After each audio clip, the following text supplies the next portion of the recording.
एक तो विशेष रिकॉर्ड उनके नाम ये है कि ये भारतवर्ष के पहले ऐसे संत हैं जिनके नाम पर गुरुद्वारा भी और मंदिर भी है। इन्होंने कहा पंडित जी भगवान मुझे भी दे दो, मूर्ति दे दो मुझे। तो वहां पंडित जी ने इनके साथ मजाक कर दिया, एक सामान्य पत्थर उठाकर इनको दे दिया, लो बोला पकड़ो ये है भगवान। और इन्होंने बिल्कुल भगवान ही मानकर उसको ग्रहण किया और ले लिया।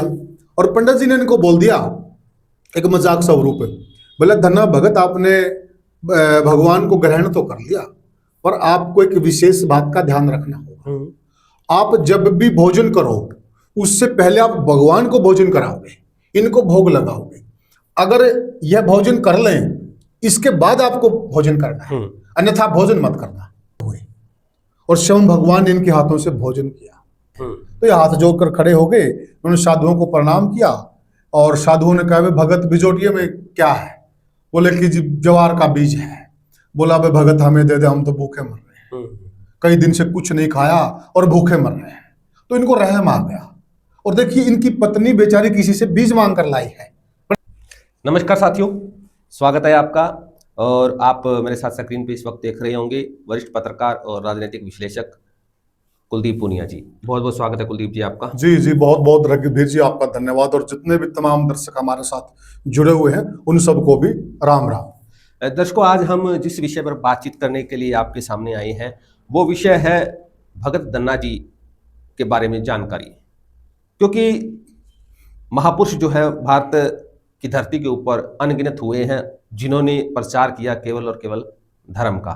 और आज से पहले कभी भी जो महापुरुषों की जयंतियां हैं वो इतने वृहद स्तर पर, इतने बड़े स्तर पर सरकारों द्वारा नहीं मनाई गई जैसे कि इस भारतीय जनता पार्टी की सरकार में हो रहा है। चाहे वो भगत रविदास जी की, चाहे वो भगत कबीर जी की, और अभी पिछले दिनों भगत धन्ना जी की जयंती उचाना के अंदर राज्य स्तरीय रूप में मनाई गई है। और बधाई के पात्र हैं सरकार भी कि ऐसे महापुरुषों की जयंतियां वो इतने वृहद स्तर पर मनाती हैं। सबसे पहले हम दर्शकों को ये बताना चाहेंगे, इन महापुरुषों को आपने शायद नई पीढ़ी के तो बारे में हम नहीं कह सकते, लेकिन पुराने लोग या पुराने बुजुर्ग जो हैं वो अच्छे से जानते हैं और कहीं ना कहीं उन्होंने किस्से कहानियों में इनके बारे में जरूर सुना है। भगत धन्ना जी जो कि एक ऐसे संत थे जिन्होंने जो भक्ति की और उस भक्ति से उनको परमात्मा प्राप्त हुए, लेकिन उनका भक्ति करने का स्टाइल या भक्ति करने का जो तरीका था वो एक अलग ही तरीका था। नई पीढ़ी की जानकारी के लिए आज हम इस पर चर्चा करेंगे। कुलदीप जी, सबसे पहले तो हम यही जानना चाहते हैं आखिर भगत धन्ना जी कौन थे और कहाँ इनका जन्म हुआ था, किस एरिया से ये संबंध रखते थे? जी देखिए रघुवीर जी, आपने बहुत अच्छी बात कही कि जो पुरानी पीढ़ी है वो संतों से अवगत है और नई पीढ़ी संतों से ज्यादा अवगत नहीं है। और हम कोशिश करेंगे शायद एक हमारा छोटा सा प्रयास हो, नई पीढ़ी भी हमारे महापुरुषों से अवगत हो, और होनी भी चाहिए। जैसा कि आपने धन्ना भगत जी के लिए कहा, जो भक्तों के भगत भी इनको कहा जाता है और परम भगत हुए हैं। इनका जन्म रघुवीर जी हुआ था राजस्थान में 1415 ईस्वी में। 1415 में, हाँ। गांव था धुआं कला और टोंक जिले के अंदर ये पड़ता है। इनके जो पिताजी थे, इनके पिताजी का नाम था रामेश्वर जाट और इनकी माताजी का नाम था गंगाबाई। जाट परिवार में इनका जन्म, हिंदू जाट परिवार कह लीजिए आप। तो इनका वहां जन्म होता है और ये वैष्णव संप्रदाय से आते हैं। और बहुत सारे दर्शक के उन्हें कबीर के बारे में बहुत कुछ सुना होगा, संत शिरोमणि जी के रविदास जी के लिए सुना होगा, रस खान के बारे में सुना होगा, पीपा संत के बारे में सुना होगा। तो बहुत सारे लोगों को यह नहीं पता होगा कि ये कबीर जी के और रविदास जी के गुरु भाई थे। यानी कि जो इनके गुरु थे एक ही थे, संत रामानंद आचार्य जी। ये भी रामानंद के शिष्य थे, कबीर जी भी रामानंद के शिष्य थे और गुरु रविदास जी भी रामानंद के शिष्य थे। ये समकालीन ही हुए हैं। लेकिन कई बार हम सोचते हैं क्योंकि जितना नाम है लोगों ने रविदास जी का और कबीर जी का सुना है, उतना नाम शायद धन्ना जी का नहीं सुन पाए। वो कई प्रकार के कारण रह जाते हैं। कई बार आज भी हम देखते हैं, देखिए नेता लोग बहुत हैं, संत लोग बहुत हैं, फिल्म स्टार में सितारे बहुत हैं, लेकिन किसी किसी का नाम ज्यादा हो जाता है, कोई कोई कम रह जाता, लाइमलाइट में नहीं आ पाता। तो वैसा ही उस दौर में भी होता होगा। परंतु अगर हम धन्ना भगत जी के जीवन पर प्रकाश डालें, जो मैंने उनकी जीवनी पढ़ी, उनको जीवनी पढ़ने के बाद हम ये निश्चित तौर पर कह सकते हैं कि वो बहुत ही उच्च कोटि के संत हुए हैं, बहुत ही उच्च कोटि के भगत हुए हैं। एक तो विशेष रिकॉर्ड उनके नाम ये है कि ये भारतवर्ष के पहले ऐसे संत हैं जिनके नाम पर गुरुद्वारा भी और मंदिर भी है, जिनको सिख भी मानते हैं और हिंदू भी मानते हैं और बराबर का मानते हैं। पहले ऐसे संत हैं ये, जिनको दोनों समुदाय बहुत अच्छा मानते हैं, दोनों समुदाय इनमें आस्था रखते हैं। ये अपने आप में बहुत रिकॉर्ड की बात है। 1945 और 1971 में इनके ऊपर एक फिल्म भी बनी है, धन्ना भगत जी पे बनी, और वो फिल्म हिट भी हुई थी। तो और अगर हम इनके किस्सों की बात करें, भाई भक्ति में कैसे आए, एक सिंपल किसान परिवार से थे, खेती बाड़ी इनका परिवार करता था। एक किस्सा आपने भी सुना होगा, पंडित जी वाला किस्सा। बिल्कुल, वो था क्या दरअसल, क्योंकि देखिए हमारे हिंदुस्तान के शुरू से ही जो पूजा पद्धति रही है, मूर्ति पूजा रही है शुरू से ही। तो इन्होंने सुना किसी से, भाई जो पंडित जी हैं वो भगवान की पूजा करते हैं। तो इनके मन में ख्याल आया कि शायद फिर भगवान उनके पास होते होंगे। एक दिन पंडित जी को इन्होंने देखा, पंडित जी मूर्तियों की पूजा कर रहे थे, और इन्होंने किसी से पूछा कि पंडित जी किसकी पूजा कर रहे हैं, तो वो बताया कि ये भगवान जी की पूजा कर रहे हैं।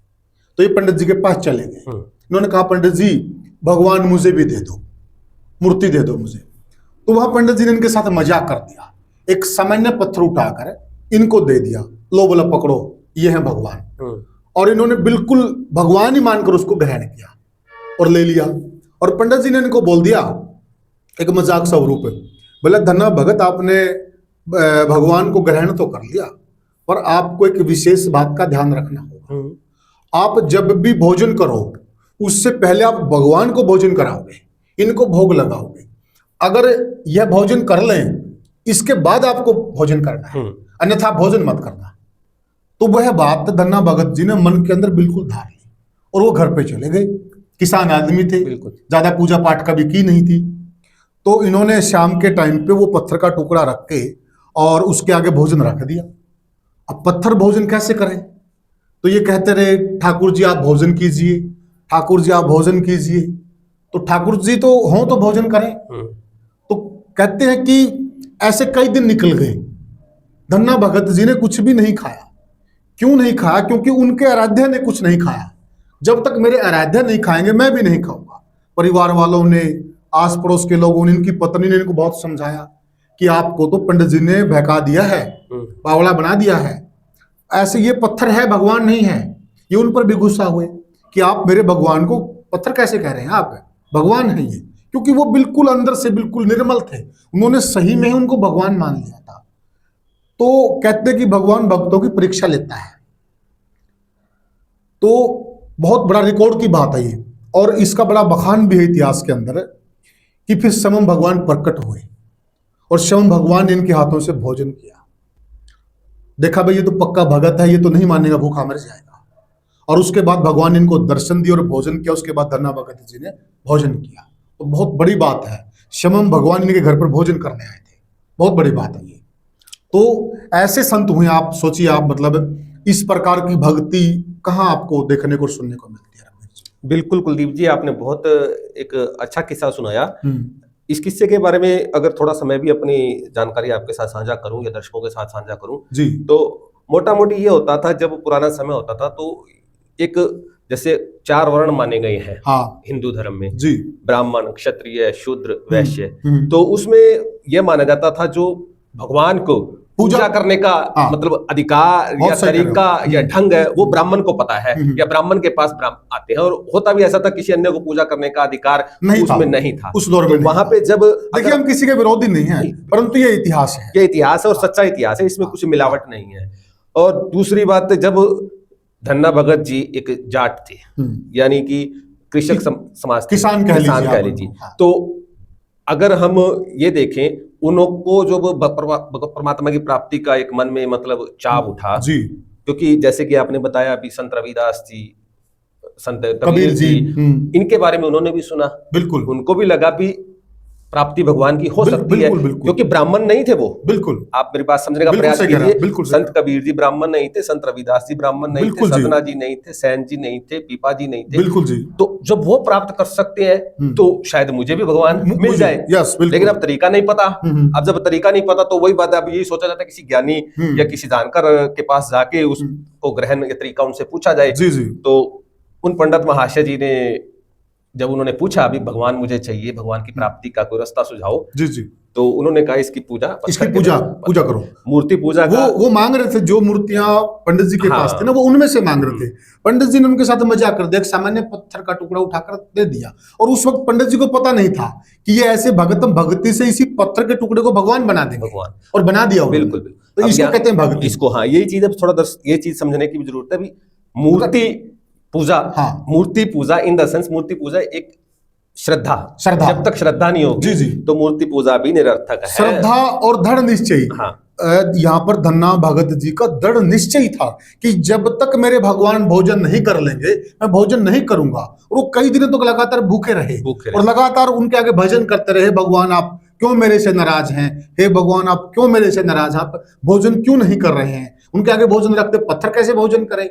लेकिन उस पत्थर को भगत की आस्था के लिए, भगत के दृढ़ निश्चय के आगे और भगत की भक्ति के आगे भगवान बनना पड़ा। बिल्कुल। और इसमें तरीका भी नहीं कोई इस्तेमाल किया है, कुछ कोई तरीका नहीं भी आप सुबह उठे शाम को उठे ये करे वो करे, 10 दिन करे 16 दिन करे 15 दिन, ऐसा कुछ नहीं था। केवल उनको टरकाने के लिए कह दिया जब तक ये खाना ना खाएं आपने खाना मत खाना, तो वो जल्दी भी टूट जाएंगे। खाना क्या तुमको पता है पत्थर खाना कैसे खाएंगे। लेकिन जो उनकी श्रद्धा भाव थी, जैसे महर्षि वाल्मीकि जी का भी किस्सा लोगों को आम चर्चा होती है, जब उनको किसी ने कहा भी परमात्मा का नाम जपो, नारद जी आए, उनको पता राम राम राम, क्या राम राम बोला है तो मरा मरा कहना शुरू कर दिया। मैंने तो राम राम तो मेरे से नहीं बोला जाएगा, मैंने तो लोगों को मारा है, मैं तो मारा मरा मरा मरा कर सकता हूँ। तो मरा मरा करना शुरू कर दिया। जब मरा मरा करना शुरू कर दिया तो अपने आप वो राम राम निकलने लगे। तो और एक किस्सा और है इनका, वो भी कुछ बुजुर्ग लोगों ने सुना होगा, और मेरे पिताजी वो कहानी मैंने बहुत सुनी। एक मेरे हमारे गुरु जी थे संत अमरदास जी से, उनसे भी मैंने वो कहानी सुनी है। क्या हुआ कि रघुवीर जी उस दौर में अकाल बड़े पड़ते थे। हाँ, आपने भी पढ़ा है। बिल्कुल। उस वक्त आज की तरह नहरें नहीं होती थी, तो राजस्थान से वैसे थे, राजस्थान से अकाल पड़ता, जबरदस्त अकाल पड़ा हुआ था।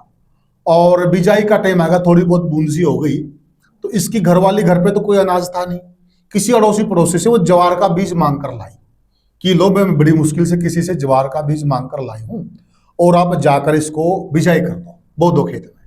तो धन्ना भगत जी बिजोटिये में डालकर और अपने बैलों को लेकर और खेत की तरफ जा रहे हैं। सामने से साधु आ गए। अब जब उन्होंने देखा कि साधु आ रहे हैं, हमारी संस्कृति में यही सिखाया जाता कि जिनके तन पर भगवा वेश है तो वो हमारे आराध्य है। तो ये हाथ जोड़कर खड़े हो गए, उन्होंने साधुओं को प्रणाम किया और साधुओं ने कहा भगत बिजोटिये में क्या है? बोले कि ज्वार का बीज है। बोला भाई भगत हमें दे दे, हम तो भूखे मर रहे हैं, कई दिन से कुछ नहीं खाया और भूखे मर रहे हैं। तो इनको रहम आ गया। और देखिए इनकी पत्नी बेचारी किसी से बीज मांग कर लाई है बड़ा मुश्किल से, और वो अकाल का दौर। तो इन्होंने कुछ नहीं सोचा, इन्होंने सोचा कि भाई ये भूखे मर रहे साधु और इनको खाना खिलाना, ये भूखे मर जाए तो इनको खाना खिलाना सबसे ज्यादा बड़ा कर्तव्य होगा। तो इन्होंने बताते कि वो सारा बीज साधुओं को दे दिया कि लो साधु जी आप इसकी रोटी बनाकर आप खा लो। और ये खेत में चले गए। अब खेत में जाने के बाद इनको चिंता हो गई कि घर वाली तो किसी पड़ोसी अड़ोसी से बीज मांग कर लाई थी, और वो खाना लेके आएगी खेत में, और अगर आप उनको कुछ बिजाई करते हुए नहीं दिखे तो वो झगड़ा करेगी, वे घर में अपना कैस कोड़ा होगा। तो इन्होंने क्या करा, जो कंकर होते हैं ना, कंकर चुग लिए, रोड़े चुग के बिजोटिये में डाल लिए और देख लिया भगवान लग रही है तो वो कंकर बोने शुरू कर दिए ताकि उसको लगे कि ये तो बिजाई कर रहा है। उसको क्या पता बिजोटिये में कंकर हैं, रोड़े हैं, क्या हैं। तो ऐसे करते करते इन्होंने जितना भी वो एरिया था वो सारा बीज दिया। तो घरवाली ने पूछा कि ज्वार बीज दी? बोला हाँ बीज दी। तो अब खाना खुना खाया, उसके बाद ये घर पर आ गई। अब ज्वार का तो जर्मिनेशन का टाइम होता है, कोई भी हम फसल बीजते हैं तो उसका एक समय होता है। तो वो घरवाली बोले कि देख के आओ, खेत में एक बार जाके आओ, गेड़ा मार के आओ, ज्वार जामियाई होगी।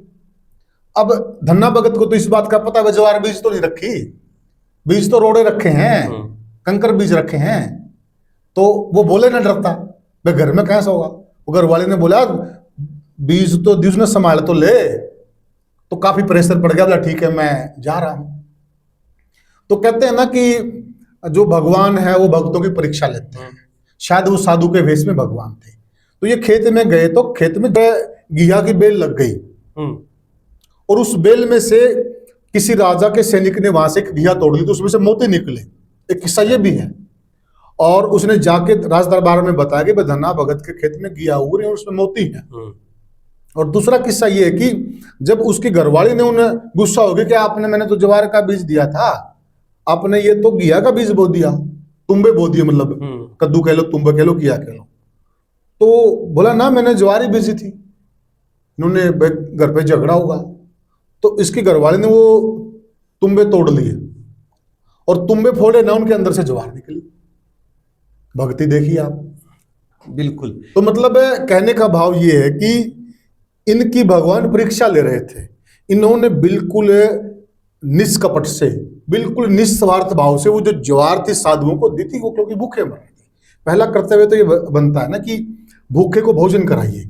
और जो हमारी कहानियां है ना रघुवीर जी, इन कहानियों से यही शिक्षा मिलती है।